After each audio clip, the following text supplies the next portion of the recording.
आज हम बात करने वाले हैं भगवान बुद्ध और भूखी गाय की कहानी पर। नमस्कार दोस्तों, आप सभी का moral inspiration hub YouTube channel में हार्दिक स्वागत है। यह घटना तब की है जब भगवान बुद्ध अपने शिष्यों के साथ ज्ञान की खोज में विभिन्न गांवों की यात्रा कर रहे थे। बुद्ध के उपदेश सुनने के लिए हर जगह उनके अनुयायी और साधारण लोग एकत्र होते थे। गांव-गांव में बुद्ध की करुणा और शिक्षाओं की गूंज थी। उनके प्रवचनों में न केवल मानवीय करुणा और दया की बातें होती थीं, बल्कि वह सभी जीवों के प्रति प्रेम और अहिंसा का संदेश देते थे। एक दिन बुद्ध और उनके शिष्य एक छोटे से गांव में पहुंचे। ये गांव काफी शांत और प्राकृतिक सौंदर्य से भरा हुआ था। गांव में प्रवचन के बाद बुद्ध अपने शिष्यों के साथ भिक्षा मांगने के लिए निकले। गांव के लोग बहुत ही उत्साहित थे और उन्होंने बुद्ध को भोजन का निमंत्रण दिया। वहां की एक गरीब महिला जिसका नाम सुजाता था ने विशेष रूप से भगवान बुद्ध और उनके शिष्यों के लिए भोजन तैयार किया। उसने ताज़ा रोटियां बनाई थीं जिनमें उसकी पूरी श्रद्धा और सच्चे मन की भावना जुड़ी हुई थी। सुजाता ने जब रोटियां बना लीं तब उसने उन्हें एक थाली में सजाया और भगवान बुद्ध के पास ले जाने लगी।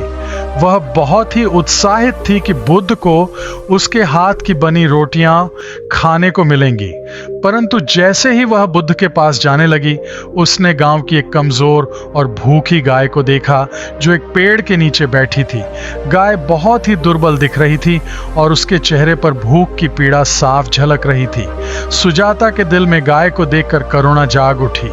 वह दोहरी उलझन में पड़ गई। एक तरफ भगवान बुद्ध जिन्हें वह स्वयं भोजन कराना चाहती थी, और दूसरी ओर एक भूखी गाय जो कुछ भी खाने के लिए तरस रही थी।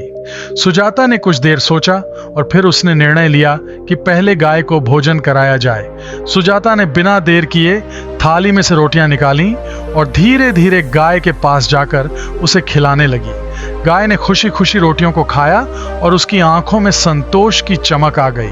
सुजाता ने महसूस किया कि गाय का पेट भरते ही उसे एक अद्भुत संतोष का अनुभव हो रहा था। गाय के चेहरे पर जो खुशी थी वह उसके निर्णय को सही ठहराती थी। सुजाता ने बाकी रोटियां लेकर बुद्ध की ओर प्रस्थान किया। जब सुजाता भगवान बुद्ध के पास पहुंची तो उसके मन में एक हल्की चिंता थी। उसने सोचा कि कहीं भगवान बुद्ध इस बात से नाराज न हो जाएं कि उसने उनकी बजाय पहले गाय को भोजन क्यों कराया। लेकिन उसने सच्चे मन से भगवान बुद्ध को सारी बात बता दी।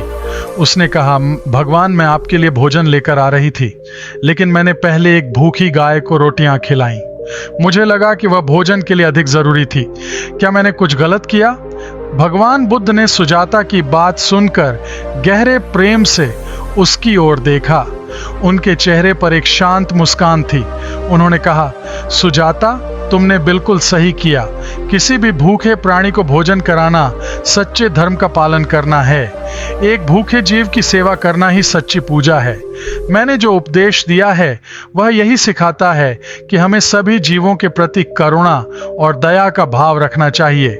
बुद्ध ने आगे कहा, सच्चा धर्म वही है जिसमें किसी भी प्राणी को कष्ट न हो। जीवों के प्रति दया, प्रेम और करुणा ही असली धर्म है। जब तुमने उस गाय को भोजन कराया तो तुमने न केवल गाय की भूख मिटाई, बल्कि अपने भीतर के अहंकार और लोभ को भी त्याग दिया।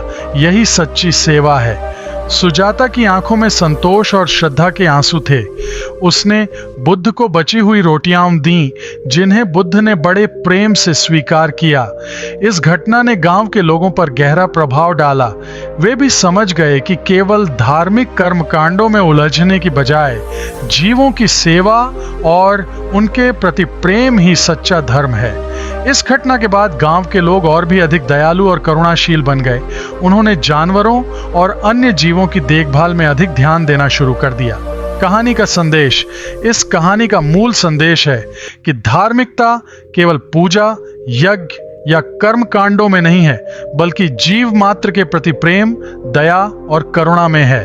भगवान बुद्ध का यह संदेश हमें सिखाता है कि हमारे छोटे छोटे कर्म भी किसी के जीवन में बड़ा बदलाव ला सकते हैं। अगर हम अपने आसपास के सभी जीवों के प्रति संवेदनशील और दयालु बने तो यही सच्चा धर्म है।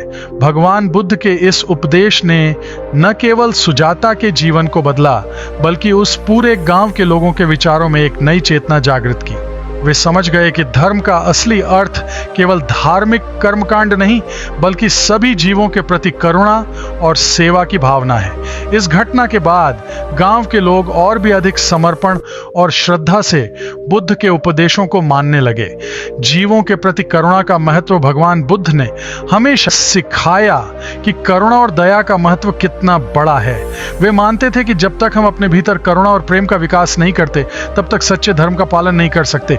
इस कहानी में सुजाता का गाय को भोजन कराना इस बात का उदाहरण है कि किस तरह हम अपने छोटे छोटे कृत्यों से दूसरों के जीवन में बदलाव ला सकते हैं। इस तरह भगवान बुद्ध ने अपने जीवन के अनुभवों और शिक्षाओं से समाज में करुणा और दया का संदेश फैलाया। उनकी शिक्षाएं आज भी हमारे जीवन में नैतिकता, प्रेम और अहिंसा के महत्व को समझने में सहायक हैं। इस कहानी के माध्यम से हम सीखते हैं कि सभी जीवों के प्रति प्रेम और दया रखना ही सच्चा धर्म है, और यही हमें आत्मिक संतोष और शांति की ओर ले जाता है।